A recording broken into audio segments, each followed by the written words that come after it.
Welcome back, unless you're seeing me for the first time, in which case welcome to my humble channel. I do recaps after every single Atlanta Dream game. Am I the best person for it?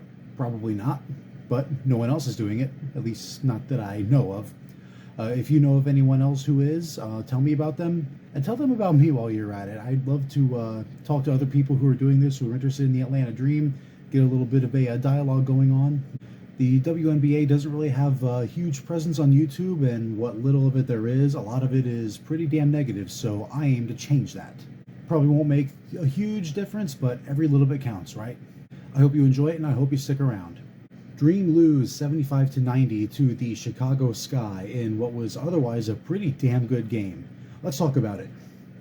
Now, it's been some time since the last game. We had an all-star break between this game and the last. Ryan Howard was the second rookie in Atlanta Dream history to be named to the game, and even off the bench, she really cleaned house. 13 points, 5 for 9 from the floor, including 3 3-pointers, 10 rebounds, and a plus-minus of +4. Not bad, eh? The injury report for this game was empty. Nia Coffey was cleared and is starting. So we finally have the starting lineup that we were supposed to have weeks ago. Perfectly balanced, as all things should be. Now, Chicago, the defending champions and number 1 in league standings. So if ever there was a time to go on a run, this is it. Chicago is 2-0 versus Atlanta this season.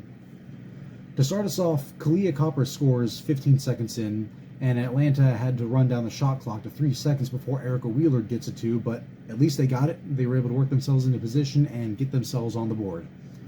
Tiffany Hayes gets an early 3. I'd completely forgotten what those looked like, to be honest. And a minute later, Nia Coffey gets another. Then the Sky come up with several of their own. It's a total 3-fest early on. Monique Billings misses a few chip shots, which is kind of concerning there, but the Sky are starting to miss their own shots as well.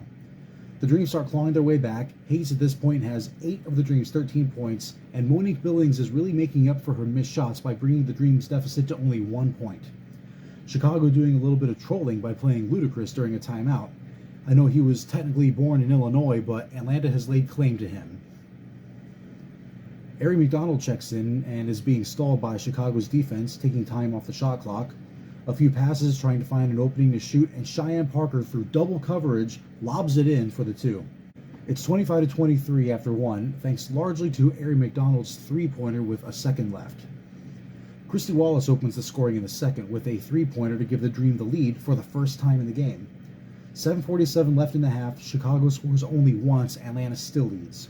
The Dream are on a 24-9 run over the last 7 minutes, leading 35-27 with 6 minutes left in the half. Allie Quigley has 2 offensive fouls. The Dream's backcourt is doing a tremendous job of limiting Courtney Vandersloot. At this point, she has 2 points and no assists, and she's been on the court for 10 minutes. Atlanta has 12 bench points and the Sky have 5. Now, I'm not one to get too terribly excited over turnovers, especially not against my own damn team, but I just love how much the Chicago crowd erupted when Candace Parker forced one, ran it coast to coast, and converted on the layup to finally breathe some life into the Sky. She is the real CP3 as far as I'm concerned, and these Sky fans really seem to agree. She's 9 for 12 from the floor for 20 points, and the rest of the Sky are 8 and 20. She's carrying this team. She shouldn't have to because the entire lineup is just all-stars, but she's doing it anyway. Every Atlanta player except for Kia Vaughn scored at least 2 points for the Dream in the first half. Hayes is the leading scorer in Atlanta with 10. Coffey and Ari both have 8. Coffey takes the Dream scoring lead with a 3. She is 3 for 5 from beyond the arc. And at halftime, it's 47-44 with the Dream ahead. The Sky have had some really good plays. They were doing everything right, but they just couldn't retake the lead or even tie the game. And this season, the Dream have not yet lost a game in which they led at halftime. This would actually be their first. Allie Quigley ties the game in the third quarter, then takes the lead for the Sky on 2 free throws. A 3-pointer by Ryan Howard, however, puts Atlanta right back up. Kahleah Copper gets a blocking foul by pretty much body-checking Tiffany Hayes like a hockey player. Maybe she should try out for the Chicago Blackhawks when NHL training camp opens up in a couple of months. And speaking of hockey, Cheyenne Parker is really utilizing the spin deke and really making it work out. She has 10 points and 6 rebounds, thanks partially because of that. Special shout out to First Name Last Name for their 24-point game so far, and it's only the third quarter. This game had been pretty physical all game long, but at this point, it really feels like a playoff game. This is how the Dream should be playing from here on out, how they should have been playing since the season started. Well, now they can, now that they're all healthy. It's 65-60 after 3, Dream still lead. Chicago is fighting, but they just can't get over that hump. And Coach James Wade is really mad. He's like visibly pissed off, and rightfully so. To start the fourth quarter, Cheyenne Parker once again is scoring under pressure, just not phased at all by being smothered by Chicago's defense right under the rim. McDonald hits a 3 to put her in double-digit points.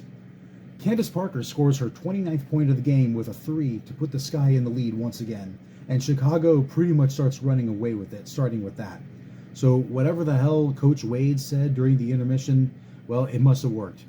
Emma Meesman and a wide-open Kalia Copper really widened the gap there, and the Dream just really struggled to find the net for the entire rest of the game. They would get outscored 30-10 in the fourth quarter. Chicago wins 90-75, and suddenly I'm not sure whether we're going to contend for a playoff spot or not. I mean, I still think a playoff series against Chicago would be entertaining as hell, but at the end of the day, I just don't want to run into them in the playoffs, at least not at the moment. Let the Dream build up some chemistry with this newly healthy lineup, and then talk to me. At first, it seemed like we caught the Sky on a bad night, but it just wasn't meant to be. A win over the league-leading team and defending champions would have been one hell of a statement, just like that game a while back against Seattle, but, well, maybe next time. Speaking of next time, that's going to be Friday when the Dream hosts the Connecticut Sun. I'll see you then.